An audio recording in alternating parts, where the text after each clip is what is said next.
Good morning. Actually, I guess good afternoon at this point. Thank you all for joining us. We'll be starting momentarily. We're just going to wait for folks to file on in from the waiting room. But this is a really great way to pregame for the big game this afternoon. So I'm looking forward to this event. I think it's going to be a special one. And as folks continue to file in from the waiting room, no obligation. Again, if you're not comfortable, don't do it. But for those who are comfortable, let us know in the chat where you're joining us from this afternoon. So let us know what city or town you are watching us live. That's always a fun icebreaker. So if you're comfortable doing so, you can do that in the chat. And I'm just going to go over a couple of things, and then I'm going to introduce this afternoon's panelists. So my name is Robert Hayes. I'm the Community Outreach Librarian at the Tewksbury Public Library. I want to thank the Friends of the Tewksbury Public Library for sponsoring this afternoon's program. I'd also like the libraries working towards social justice collaborative. I'd like to thank them, and in particular, the Andover and North Andover libraries for partnering with us for this event. This event is being recorded.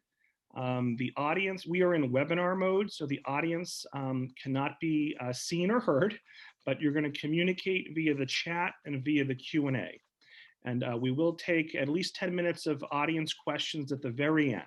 So feel free to type your questions throughout the presentation, but they'll be addressed at the very end. Let's see. I think that pretty much covers it, other than for those that are here watching live on Zoom, you'll all be receiving a follow-up email from me tomorrow. In the email will be a link to this recording and also a link to a feedback survey. Please take 30 to 60 seconds, fill out that survey. Let us know what you thought of tonight, this afternoon's event, and what you'd like to see for future events here at the Tewksbury Library. And if you're from outside of Tewksbury, I'll also share the results with the Andover and North Andover libraries. All right, so let's get to the good stuff.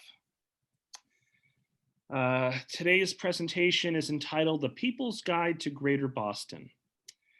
Join Joseph Nevins, Suren Moodliar, and Eleni Macrakis. I probably mispronounced half those names. I apologize.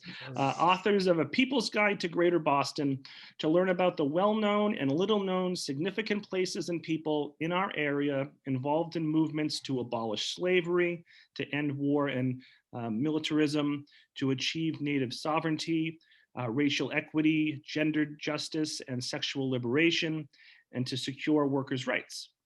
The Boston Globe has praised this book, calling it, quote, a timely, intelligent, and necessary guide, one that deepens our understanding of where we live now and reminds us of the power that regular citizens have to work against powers and systems that are now, as in then, in urgent need of care, in urgent need of change, close quote. WGBH also recognized the book's importance. Quote, think you know all about Boston, think again. 3 local co-authors comb through centuries of Greater Boston's history to discover untold stories from underrepresented communities. Not your average guidebook, close quote. And just a little bit about our panelists. So Joseph Nevins was born and raised in Dorchester. He's a professor of geography at Vassar College.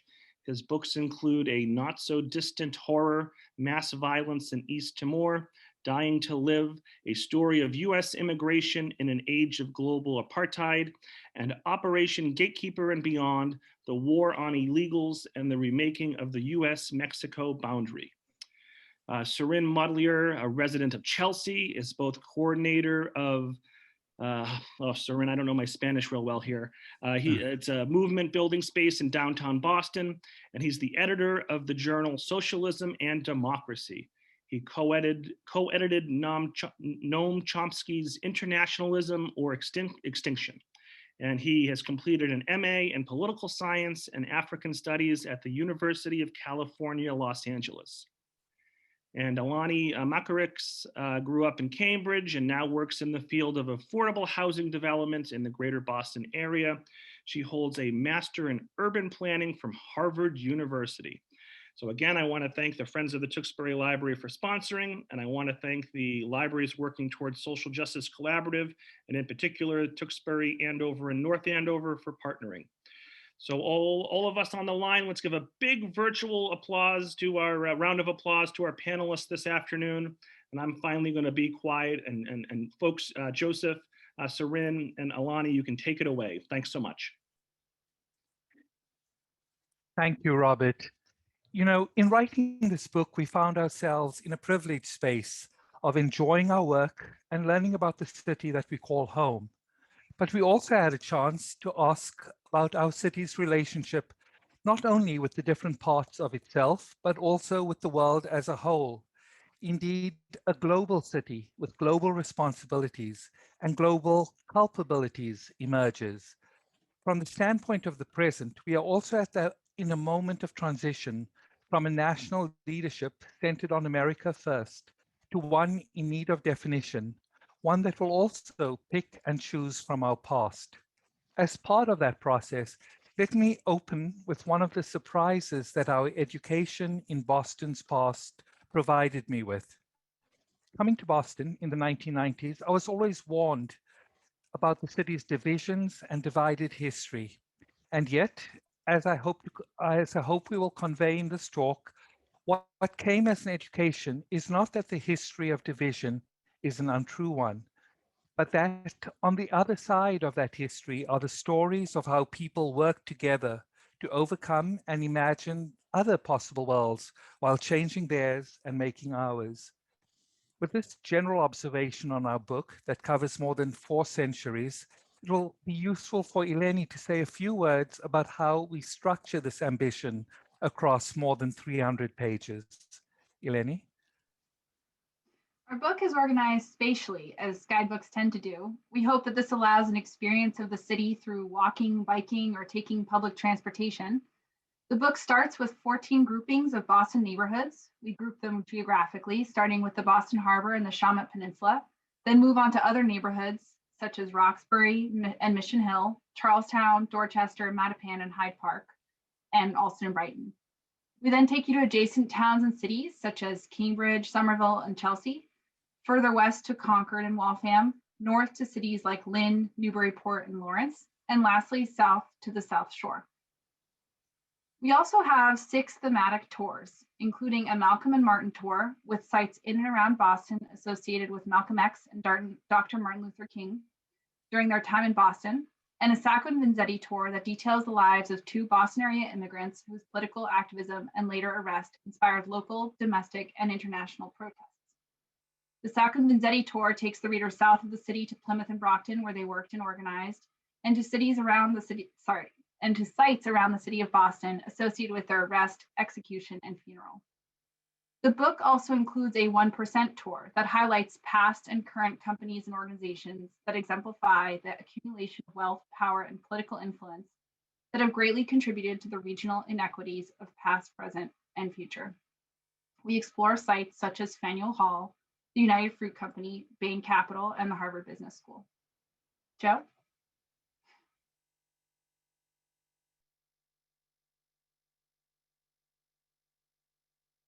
I think you're muted, Joe. God, I should be good at this by now. As the title of the book suggests, it is literally a guidebook. It's one organized around particular sites. At the same time, it's a lot more than a guidebook in that we seek to tell a story, one about Greater Boston's historical geography. So in addition to focusing on particular sites, City of Boston neighborhoods and various municipalities, north, south, and west of the city, the book tells a story about the making of Greater Boston as a region. And what we mean by this, by region, is that it's an area that shares a lot, but it's characterized by strong ties within, as well as lots of divisions. We explore these ties and divisions, how they were made, challenged, and struggled over, as a way of trying to make sense of what Greater Boston was and is, while laying the foundation for it to become someplace better. This speaks to our approach, which is one that is explicitly from below, or from the political, economic, social, and ideological margins, which we're calling a perspective of the people.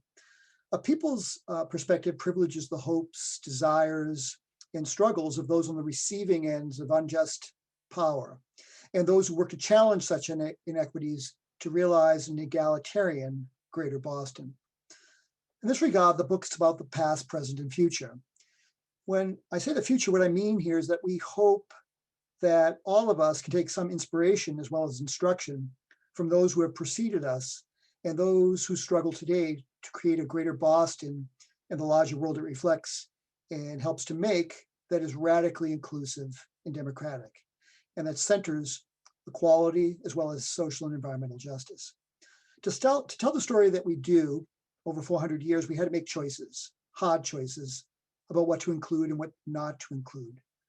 What we hope to do this afternoon is to give you a sense of what we do in the book. So I'll hand the mic back to Eleni. So we're going to start in Beacon Hill in the West End in Boston. These neighborhoods have seen quite a bit of change over the years. From the time English settlers arrived in Boston up until independence, Beacon Hill was used for grazing livestock and conducting military exercises. After independence, the State House was built, which is still very much a landmark of the neighborhood. And the State House has long been a symbol of power in the neighborhood, and many residents on the South Slope were synonymous with this power, families associated with the white Brahmin class, who were financially and politically linked to much of the industrial development in Greater Boston and to the north, as we know. However, the North Slope of Beacon Hill was long a community of many African-born residents, starting from the mid-1700s. By the beginning of the 1800s, the African-American community of Beacon Hill was organizing in protest of discrimination they faced in Boston. Thomas Paul, an African-American preacher, and 20 of his worship meeting members officially formed the First African Baptist Church in 1805, with land purchased later that year for the construction of the African Meeting House. Many prominent abolitionists, including William Lloyd Garrison, Sarah Grimke, and Frederick Douglass, spoke at the Meeting House, and several important organizations and institutions were formed there as well. Nearby is the site of the Abel Smith School, which replaced the privately run African School, which was founded and run by Boston's Black community. For decades, members of Boston's free Black community had pressured the state and city governments, protesting that their taxes helped pay for the education of white children, while Boston had no school for Black children, although some did attend the city's public schools in the early 1800s. As a result, the city officially recognized the African School and began providing some funding in 1812. Due to poor conditions and overcrowding of the facility, however, Boston finally agreed to build the Abel Smith School, named after a white businessman who willed $4,000 in 1815 to the city for the education of African-American children. Despite the building's newness, its conditions were inferior to those of Boston's white schools. This led to demands by Boston's Black community for educational equality. In 1849, most parents withdrew their children from the Smith School in protest of segregation. One parent filed a suit in the Massachusetts State Court against the Boston School Committee, seeking the right to attend the school nearest to their home. The court ruled against the family, and its decision served as a precedent for the separate but equal doctrine that informed U.S. jurisprudence for more than a century, most infamously in the U.S. Supreme Court's Plessy versus Ferguson decision. Nonetheless, Boston's Black communities and its allies continued to organize, and in 1855, Massachusetts outlawed separate schools, leading to the closure of the Smith School that same year. Today, the Abel Smith School building and the African Meeting House are a National Historic Landmark and home to Boston's Museum of African American History. While the congregation later moved to the South End, the building is the oldest surviving Black church in America. Nearby is the home of David Walker at 81 Joy Street. David Walker was an African American abolitionist in the early 19th century. He was the son of a free mother and an enslaved father who authored an appeal to the colored citizens of the world, an appeal for Black unity, challenging white supremacy and the institution of slavery. He recognized internalized racism and the need for revolutionary change, starting within oppressed individuals themselves. His ideas influenced multiracial abolitionist movements, and his work was widely circulated. It reached Southern slave states via networks, many organized by Walker. The organized anti-slavery community was well connected nationally, and Walker participated in the New York-based Freedom's Journal, the first African-American owned and operated newspaper, and in Black Freemason circles. Walker, along with other abolitionists of his time, strengthened African-American claims to U.S. citizenship. Nearby in the West End, I'm going to skip forward a little bit, but the West End as we know it today is a wealthy neighborhood with many big new developments, such as the high rise above the North Station. But it wasn't always that way. In the early 1800s, the West End was a small area separated from the North End by Mill Pond, a small bay, and many wealthy Bostonians began building mansions there. After Mill Pond was filled in 1820, there was much more area to build on, and the area became a destination for African Americans and new immigrants, many Irish and later Eastern European Jews. By the 1950s, the area was a vibrant, diverse area with a dense street grid and mostly low-income residents. You can see the vibrancy of the street life in this photo. But it was then that the Boston political elite decided that based on their metrics, the area was blighted and needed to be demolished. By the 60s, the dense neighborhood street grid and buildings were destroyed, and 2,700 working class families were displaced. The next photo is of 42 Lomasney Way, a building often referred to as the West End's last tenement. To learn more, one can visit the West End Museum on Stanford Street. While the museum opened in 2004, discussions to establish it began in 1989 among the editors of the West End newsletter and members of the West End Historical Association. The museum sits in a street-level space in West End Place, a cooperative mixed-income residential development that, in addition to having market-rate apartments, provides affordable housing for people displaced by the neighborhood's destruction. We will now travel north to Lynn, where Suren will speak to the 1840s and 60s, through the 60s. Thank you, Eleni. So I'm going to speak a little bit about Lynn, Massachusetts. And if we go to the next slide, we'll show you a mural that really defines the city and connects it closely to its history. Lynn, for most of its history, was an industrial one. One of the hubs of the shoe industry well into the 20th century. It was also the future home to General Electric, a corporation deeply intertwined with US power, as well as with dramatic struggles over the consciousness of the labor movement. Like other industrial cities on the outskirts of Boston, immigrant labor in both centuries really fueled the industries there. Less well known, though, is the connections between the labor movement and the abolitionist movement. And so when I look at this period, the period from the 1840s through the 1860s, therefore the period leading up to the Civil War, I will be talking about how these different movements intertwined with one another by locating these on particular sites. By coincidence, I'd like to surprise my co-author Joe and Eleni, co-authors Eleni and Joe, by pointing out that one of the central figures on this mural, not Frederick Douglass, who's on the upper right, but to the left, Maria Mitchell, was a Vassar University professor and an astronomer. And she was not only an astronomer, one of the first women to be designated as such, but she was also an important part of the abolitionist movement and the women's movement, and someone who lived out her life after having been born on the Cape in Lynn, Massachusetts. And that gives you a sense of the relatively integrated character of the different movements and their interests. The mural itself was painted by David Fichter and completed around 2010. Okay, I'll move to the next slide, which speaks to a newspaper that existed in 1844 in Lynn, Massachusetts. It spoke with incredible lucidity about the division between the classes. And so this is an important piece that many historians pull out from the newspaper. The division of society into the producing and the non-producing classes, and the fact of the unequal distribution of value between the two introduces us at once to another distinction, that of labor and that of capital and labor. Labor now becomes a commodity. Antagonism and opposition of interest is introduced in the community. Capital and labor stand opposed. And so despite this very clear and stark division between capital and labor, we also understand that recognizing this distinction, did not lead to these workers abandoning or failing to recognize other kinds of divisions in society. In fact, these workers, mostly immigrant shoemakers, the newspaper, after all, is called the awl, after an instrument used to punch holes in leather.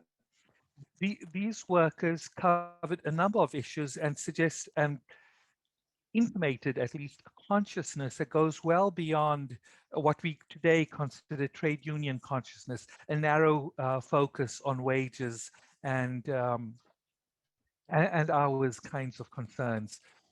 Their newspaper was printed at the Kimball and Butterfield's printing house. It operated for 2 years before ceasing publication. And as an indication of the way in which these movements work together, it was the newspaper itself was absorbed into the Pioneer, another newspaper known for its radical and abolitionist politics. So the slide you're looking at right now is that of the printers, their location, which is now home to the Lynn Public Library. And of course, the awl itself is available there on microfilm. I'll turn now to another experience in Lynn, that of the Lynn Female Anti-Slavery Society. Among the activities of the Lynn Female Anti-Slavery Society was not only to attack and challenge slavery itself, but also the underlying ideologies of racism. So in the early 1840s, they launched a petition against unequal laws and the prohibition on interracial marriage. It was also the site of an anti-slavery fair in 1839. Abby Kelly, who's depicted here, was often the leader of the Anti-Slavery Society, was often the target of racist cartoons. And on the right, we see one of those anti-miscegenation cartoons. To give you a sense of the period we're talking about, Louis Agassiz, who would arrive at Harvard later in that decade from Switzerland and become a celebrated so-called scientist in that period, right, would articulate his theory of the separate origins of the different races. Abby Kelly and her sisters in the movement, both black and white, of course, rejected this so-called scientific theory and instead recognized common humanity of all, and hence their anti-miscegenation, their attack on the anti-miscegenation laws. So you can see then Lynn being a center of the public conversation over race, while Harvard itself was emerging as another center of the public conversation on race. No figure, though, conveys the centrality of Lynn to the movement against racism and against slavery than Frederick Douglass himself. And I'll turn to the next slide with Frederick Douglass. He lived in 3 different locations in Lynn, the final one being on Newell Street. And we have the approximate location. We don't know exactly where that was. And that's where he wrote the famed first autobiography during the winter of 1844 and 1845. Given Frederick Douglass's high profile in the national anti-slavery movement, even before the writing of this book, he had reason to constantly be in fear of being kidnapped and returned to the South. Lynn's anti-slavery and abolitionist sentiment was viewed as one of the safeguards against just such a fate. So Lynn has an important role in this country's abolition movement history. Okay, I'd like to turn to another layer of folks with whom Frederick Douglass was in conversation with, and that's the Hutchinson family singers, who owned what is today called the High Rock Tower Reservation, which overlooks Lynn and looks out onto the sea as well. The Hutchinson family singers in the 1840s were supporters of the Liberty Party, or in the 1850s were supporters of the Liberty Party, which was a party of abolitionists and a party that exemplified the kinds of challenges that most social movements today face: how do we relate to the major political entities of the time? Do we go for the Democrats or do we go for the Republicans? In that period, the Whigs and the Democrats. And they instead formed a party, the Liberty Party, or they participated in the Liberty Party as a way to pressure the mainstream parties. And as a result, Lincoln himself found that he had to take into account the Liberty Party's vanguard positions on the questions of race and on the questions of emancipation. So High Rock Tower Reservation is an important part of the national story then on opposition to racism and ultimately the destruction of that system.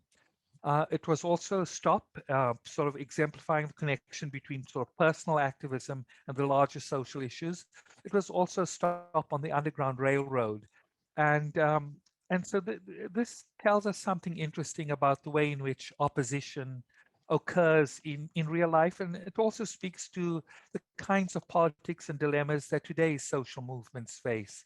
How to coordinate between one's immediate personal activities and those of the national. Do we invest in community gardens or do we invest in big scale social change to move away from fossil fuels?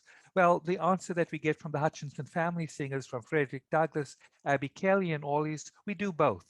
And so this gives us a sense of the kinds of politics affecting and issuing from Lynn. I'd like to end on a different note, one in which the intersections between different groups was not closely observed. And I'm turning now to the strike of the Mechanics Association in 1860. In February 1860, 20,000 shoemakers went on strike throughout Massachusetts, striking for higher wages and a regular wage schedule. The employers refused to meet with the union. Lincoln, however, recognized the importance of the workers' right to strike. Remember, he's just coming into the presidency, and or at least campaigning for the presidency. And he recognized his right to strike as part of his general opposition to slavery, noting that the right to strike at its core distinguishes what was called then free labor from slavery. So the strike involved both US-born labor and immigrant Irish workers. Shoebinders, who are largely women, also played a key role in the strike. Their wages were inferior to that of their co-workers, and their motivation, these women workers, their motivation was to ensure that they get equal wages as well as win the wage win the wage increase. Solidarity, however, broke down between male workers and female workers. Male workers ignored the women's demands, leading the women to pull out of the strike. By the end of March 1860, the strike peters out and the male shoemakers returned to work without the wage increase they sought. So on that rather negative note, I think the lesson there, the lesson going forward is that is a famous one for the labor movement. An injury to one is an injury to all, and that solidarity has to be extended across the lines of gender, just as they were beginning to be extended across the lines of race. I'll turn now turn the floor over to Joe.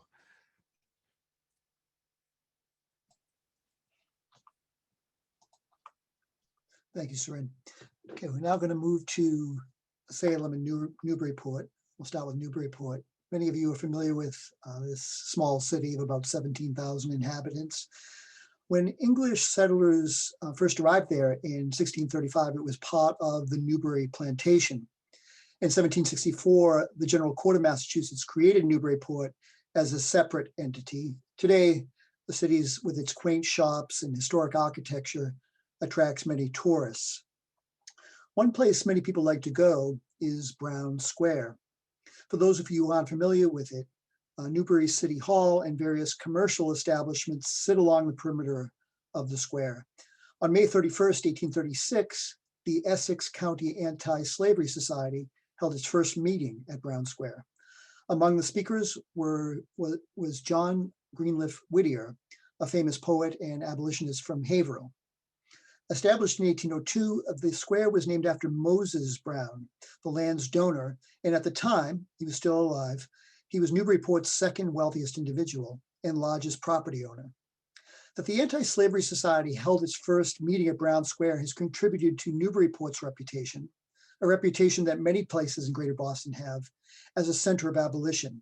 But this reputation can also obscure the town's role in upholding and benefiting from the slave trade. The total number of enslaved people in the area was small. However, many of Newburyport's wealthy families owned slaves, Africans and Native Americans, by the late 1600s. Ironically, some of the enslaved people were involved in building ships. Many of these ships were used to perpetuate the slave trade, either by transporting locally produced goods to the West Indies, dried cod, for example, in exchange for sugar and molasses, or to the African continent, right? Largely in the form of rum, in exchange for human beings. Moses Brown was a merchant and a shipbuilder, and an investor in the sugar, rum, and molasses trade. As such, like many in Newburyport, his well-being was tied to slavery. Economically, Newburyport was so successful that in the late colonial era, it was the richest town per capita in Massachusetts. According to local historian Susan Harvey, 47 ships built in Newburyport were used for slave voyages. Over a total of 88 voyages, they were involved in the transport of almost 23,000 enslaved Africans, a little more than 3,500 of whom died in transit. This reality, not surprisingly, helped to give rise to the local abolitionist movement I mentioned earlier. Of course, the movement was not merely local, but regional, national, and even international. Central to this movement was a son of Newburyport, William Lloyd Garrison, whose names come up earlier.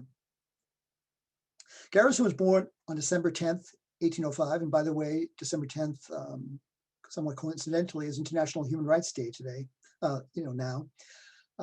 This was the modest home at which he was born. It's on School Street. Garrison would go on to become one of the most important figures in the US anti-slavery movement. His childhood years in Newburyport were difficult. Because his family was poor, he was often compelled to beg for leftover food at the homes of wealthy families on High Street and elsewhere in town. When he was 8, his father disappeared. Before he was 10 years old, he was an apprentice to a shoemaker in Lynn. And prior to his 18th birthday, his mother passed away. It was during this time, when Garrison was around 13 years of age, that he began working as an apprentice in 1818 to the editor of the Newburyport Herald, where he would remain until 1825. Despite little formal education, Garrison showed great promise as a writer. He penned anonymous pieces that he would surreptitiously submit to the Herald and slide them under the door of the newspaper before work, which would then in turn publish them. In 1826, Garrison, at only 21 years of age, became the editor of Newburyport's Free Press. It was then by publishing his writings that he befriended John Greenleaf Whittier. In less than a year's time, Garrison sold the Free Press and moved to Boston. Through his newspaper work and social circles, he increasingly engaged with reformist and radical political thought and became involved in the abolitionist movement. After a brief stint in Baltimore as the co-editor of a Quaker newspaper, which advocated gradual emancipation, Garrison returned to Boston for good, and he co-founded with someone named Isaac Knapp the newspaper The Liberator. With financial assistance from the Philadelphia-based Black businessman and abolitionist James Forten, and influenced by Boston's David Walker, who Eleni talked about earlier, The Liberator took an uncompromising stance in relation to slavery. It would play a central role in what was known as second wave abolitionism. Right? Second wave abolitionists demanded immediate emancipation, racial integration, and full and equal rights for African Americans. Important figures in the abolition movement, both Black and white, wrote in The Liberator, but the voice of William Lloyd Garrison, which was characterized by its an uncompromising tone and self-righteous indignation, that his voice is what dominated the pages of the newspaper, incurring the wrath of many in Boston and around the United States. Right? Garrison was almost lynched in Boston. That's how much many people were upset with him. Right? His offices for a while were located here on Cornhill. Right? So for those of you familiar with Boston, I should just mention, Cornhill is the center of publishing in Boston. This is where the office, the publishing house that published Harriet Beecher Stowe's Uncle Tom's Cabin was published. And if you noticed on the page of Frederick Douglass's biography that Suren shared with us, that was also published on Cornhill. Okay, so the buildings on the right still exist. All the buildings on the left are now gone. They were eradicated when Scully Square was destroyed in Boston. This is now the home of the government center, right? City Hall in Boston. Now, Garrison's anti-slavery weekly, The Liberator, endured until the end of the Civil War. Its last issue was published in December 1865. Despite the paper's end, Garrison would remain active until late in life, championing the causes of civil rights and women's rights. Garrison died in 1879. While he's buried in Boston, there is a prominent statue of him in Brown Square. Now, another city associated with slavery was Salem. Salem had previously been a native village and trading center. With English colonization, Salem quickly emerged as a key seaport and an important participant in the transatlantic slave trade, both through trade in enslaved persons and in goods for and from Caribbean slave plantations. The House of Seven Gables, which you see here, originally known as the Turner Ingosol Mansion, was partially financed in this manner. It was the Salem-based ship Desire that first brought enslaved Africans to the Massachusetts colony in 1638. During the Revolutionary War, many Salem ship owners became rich through what they called privateering. They would use their own repurposed vessels to attack English ships and get to keep the resulting war booty. Following US independence, Salem's size and wealth further expanded. By 1796, Salem was the country's sixth largest city with 10,000 people. Salem's customs house generated about 5% of the US National Treasury's revenues. It was also reputed to be the New World's richest city per capita. Much of the wealth was derived from trade with Asia, with pepper valuable as both a spice and as a preservative, central to that wealth. Another reason that Salem was so wealthy is associated with the city's famed Peabody Essex Museum, among the top art museums in the United States and home to one of the country's largest collections of Asian art. The original building still stands and has been incorporated into a much larger museum. Right? That original building is called East India Marine Hall. When the building first opened on October 15th, 1825, to help house the growing collection of what they called natural and artificial curiosities of the East Indian, that had been gathered by the members of the East Indian Marine Society, it was with great fanfare. Attending the museum's opening was Boston's mayor, Josiah Quincy, US Supreme Court Justice Joseph Story, the President of the United States, John Quincy Adams, and John Kirkland, who was president at the time of Harvard University. Now, the presence of such famous people spoke to the prestige of the society, whose members were business agents, or what they used to call supercargoes, and captains of ships that sailed beyond Cape Horn or the Cape of Good Hope to Asia. It was also a sign of Salem's importance to the emerging US and global economies.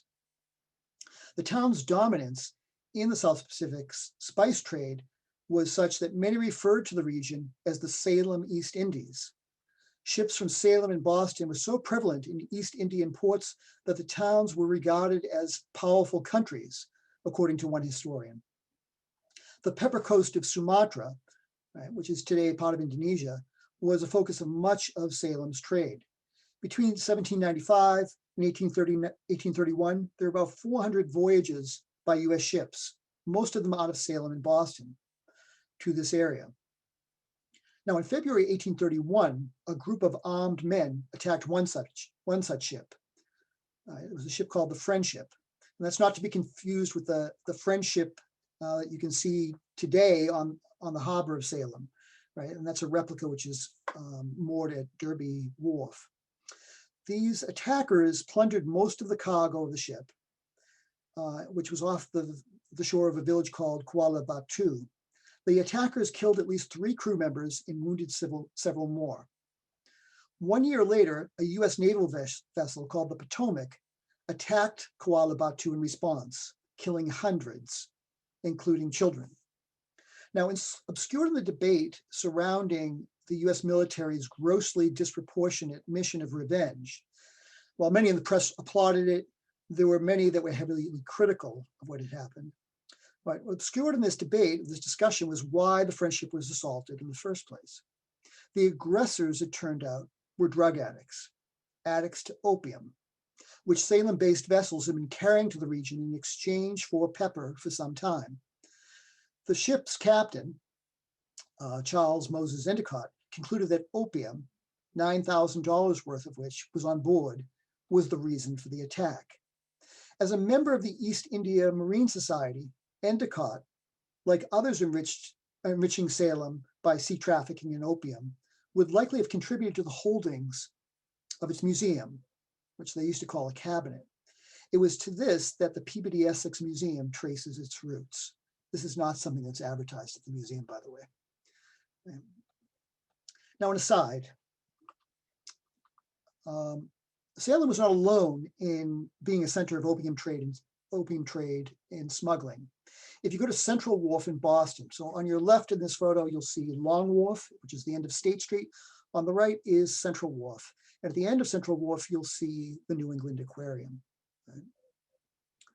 Right? This was the home in the 1800s of James and Thomas H. Perkins and Company. This was named after an old Boston Brahmin family that had made its fortune off of, among other activities, slave trading in Haiti and the illegal smuggling of opium into China. Now, the Perkins family was not alone. A number of leading Boston families, like the Forbes family, as in John Forbes Kerry, the climate czar now of the Biden administration, right, made a lot of its money off of smuggling opium into China. Right? The Perkins family was also a philanthropic family. It helped to fund and found the Boston Athenaeum, the oldest private library in the United States, and Mass General Hospital, in addition to the Perkins School for the Blind, which is today in Watertown.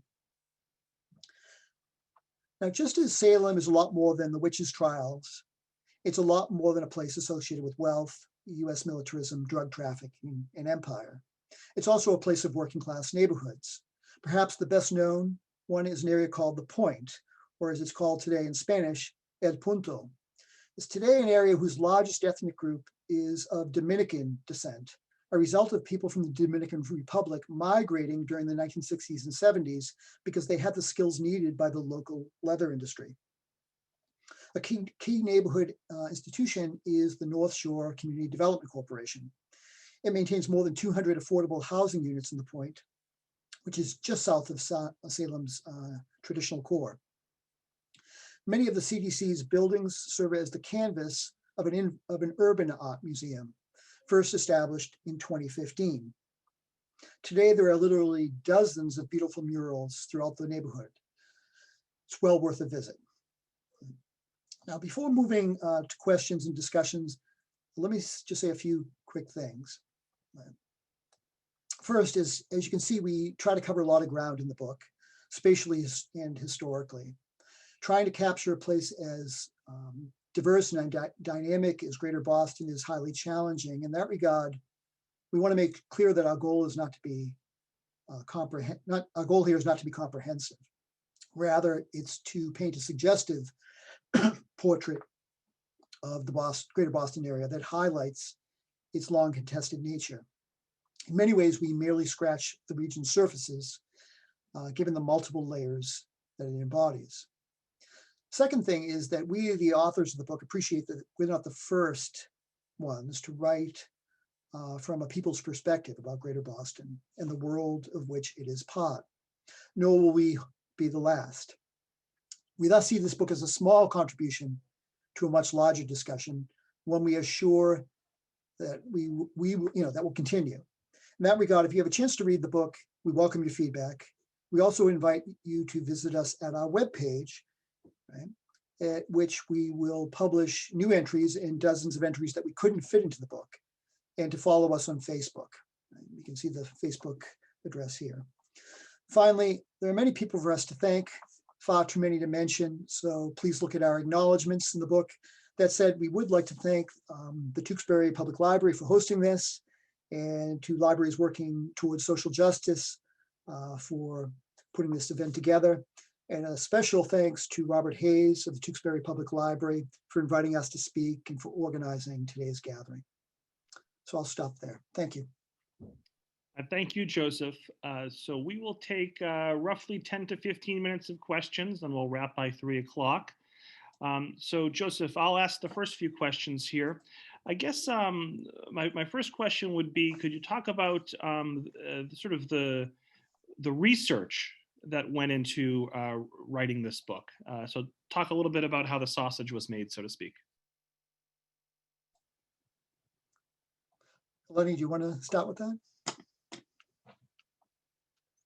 Sure, I can. It was many years. It was, let's see, 4 years of work, I believe, or no, 5. We started in 2014.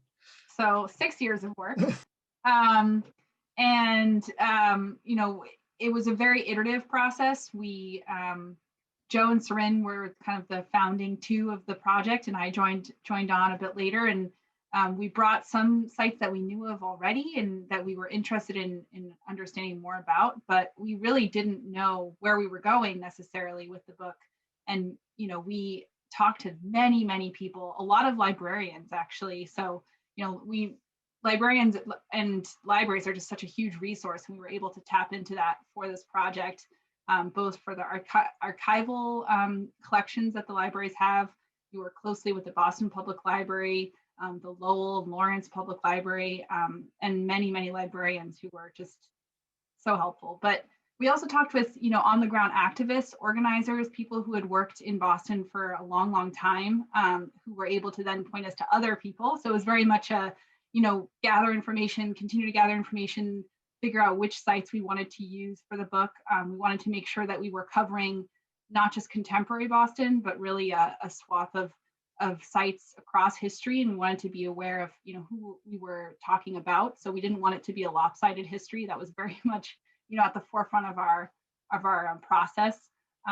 Throughout it, we also were gathering archival photos and maps, and that was quite the process. We even found some sites through that, looking through the Digital Commonwealth collection and finding photos kind of by accident. So it really was, you know, it was a long process. It was fascinating. There were times where we were digging for an address for a site for months, and sometimes we found it, sometimes we didn't, and really just learned so much about this rich region. And you know, I can speak to my knowledge has just exponentially increased, and I think that I can speak for the three of us that the process was really, it was a journey, and this book is the end of part of the journey, but we're continuing, we're learning much more through this website, collecting the sites that we weren't able to include in the book.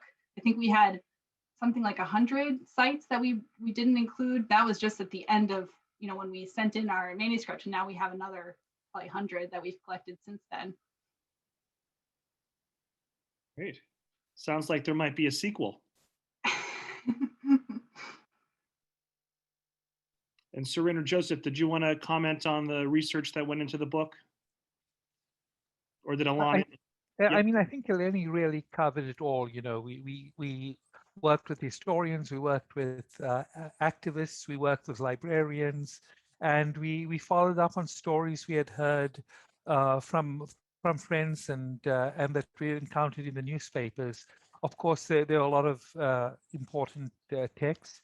We made a decision early on that we were not going to be doing any real primary research as much as, you know, stand on the shoulders of already published work, given the vast diversity of fields and historical periods that we were engaging. The only thing I would add is that we also wandered a lot, right? We walked around neighborhoods and cities, and we would come across things that we hadn't encountered in our readings or in our journeys previously. And that would often lead to questions, right? New areas of research. And so that was a very rich part of the research process. And before I get to questions from the audience, just briefly, I know that you guys covered several sites in Lawrence and Lowell. I think you had at least 5 sites in Lowell.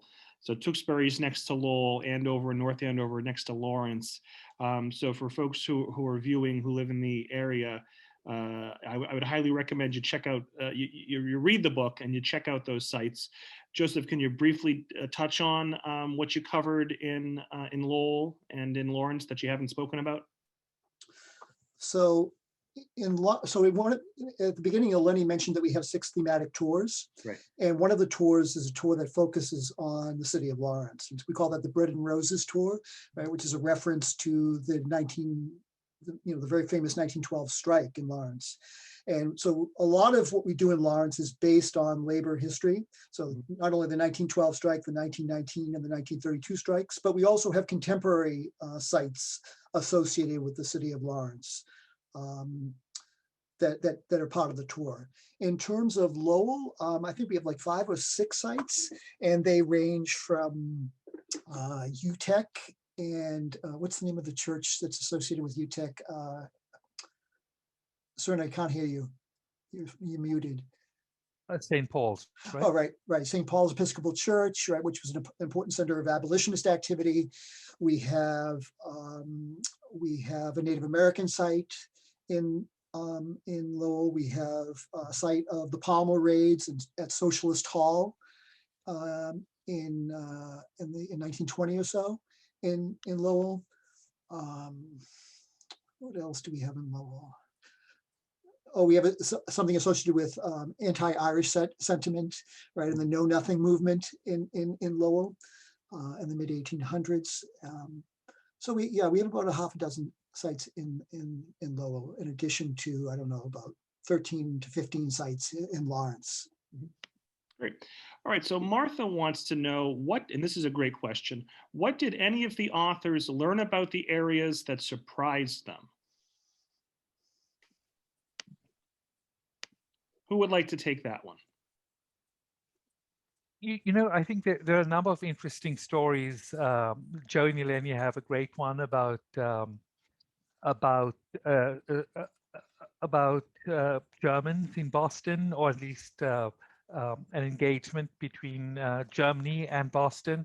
But one of my favorites is a story that Joe found about one Antoine Turrell, who was Haitian, who, it's a difficult story to tell, was Haitian, and who, as he put it, sacrificed his life on the steps of the Massachusetts State House to protest the United States policy toward Haiti.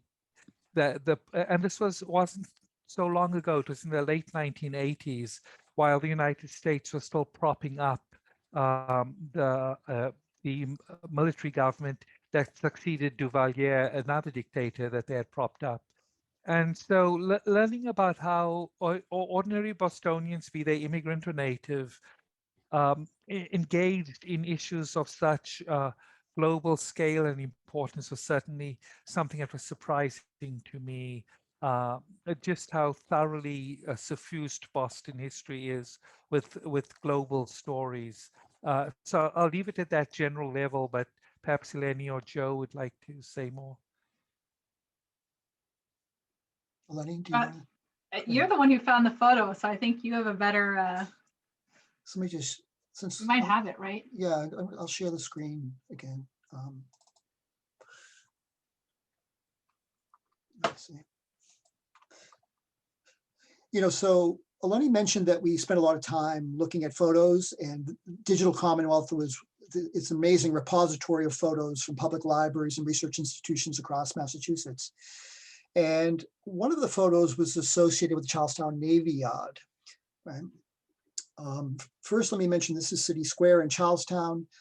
This is the original seat of the Massachusetts Bay Colony. It's where where they first set up government before moving to across the waters to the Shaman Peninsula, right, where Beacon Hill now sits. But in 1934, there was a riot here because hundreds of trade unionists, community activists, members of the Communist Party, people from the Jewish community marched to City Square to protest the presence of a ship at the Charlestown Naval Yard. The name of that ship was the Karlsruhe, right? And the Karlsruhe was part of Hitler's Navy, right? And this is speaking to the riot. The people in the riot, the protesters were met by students from Harvard University, among many others, who were championing the presence of the ship, right? And here the Boston Herald and the Boston Daily Globe are describing what happened, right? Women Reds dragged to Charlestown police station, right? Many of the protesters were badly beaten by the police. And this is a ship, this is a photo from the Charlestown Naval Yard. This is the Karlsruhe. This is the official German delegation arriving on a goodwill tour, right, across the United States. Again, these are members of Hitler's Navy. And even though this was the early days of the Hitler government, it was already well known by people who were, who wanted to know, not only of the violence against the left that Hitler was installing, but of the deep anti-Semitism upon which the Nazi regime rested. Right? Despite its anti-Semitism and general racism, this official delegation and the crew were celebrated in Boston. The same night that the riot took place, there was a huge reception of about 1,000 people at the Copley Plaza Hotel, which is right across from the main branch of the Copley Plaza, the Copley Library, the main library of the Boston Public Library in Copley Square. The governor was there, the mayor of Boston was there, and based on the description in the newspapers, what the hanging from the ballroom ceiling was the German flag, the US flag, and the Nazi flag. And I don't have the text with me, but we quoted in the book.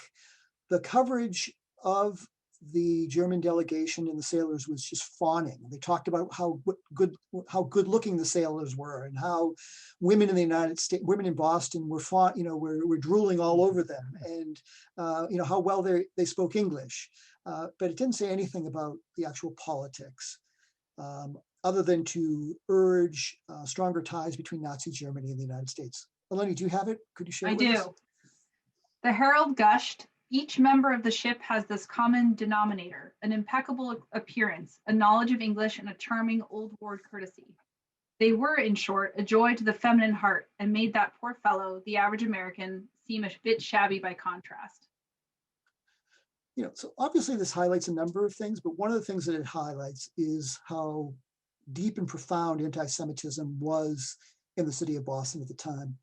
Now, it's important to remember, the city of Boston itself does not have a big Jewish population anymore. But in the early 1900s, it had a very sizable one. About 90,000 people in the city of Boston were Jewish, largely focused in Dorchester, Roxbury, and Mattapan. And Boston was known as one of the most anti-Semitic cities in the country. The Boston Pilot, the Catholic Church would, the Boston Pilot, which is the Catholic Church's newspaper, would run anti-Semitic articles, and the Catholic Church allowed anti-Semitic newspapers to be sold outside of churches. Right? Things shifted a lot because of World War II, and among other reasons, a new cardinal, Cardinal Cushing. But it's important that we know this history, and what's striking is how buried it is in a lot of ways. I think we're hoping that Joe found that the Northeastern Archives has a big collection of Boston Globe and the Boston Post. Is that what? Of articles that haven't been digitized. So we're hoping that we can access those and find more photos and articles about this event. Wonderful, wonderful. I'm glad we asked that question. So we've hit 3 o'clock. I do want to read a couple of comments. Chris says that Lowell has a complex relationship with slavery. There was both abolitionist sentiment and cotton picked by slaves. And Chris also recommends the Black History Trail managed by the Boston African American National Historical Site. And then Paula just says that she really appreciates that you included the Abby Kelly Foster. She was a very important part of Massachusetts abolitionists, and she is also in the National Women's Hall of Fame. So we will wrap it up there as we've hit 3 o'clock. Sorry we didn't get to more comments or questions. Did anyone have any last words they wanted to leave with the group? Joseph, Suren, or Eleni? Thank you for having us, Robert. It's been a good conversation. Yes, thank you. Yeah, you're welcome. Great. So thank you all for joining us this afternoon. I'll look for an email tomorrow with the feedback survey. Please fill that out. Let us know what you thought and what you'd like to see for future events. Want to thank the Friends of the Tewksbury Library for sponsoring, and for the Memorial Hall Library in Andover and the Stevens Memorial Library in North Andover for partnering with the Tewksbury Library to make this all possible. So thank you all so much. Go Tom Brady, and everyone have a great afternoon. Bye-bye.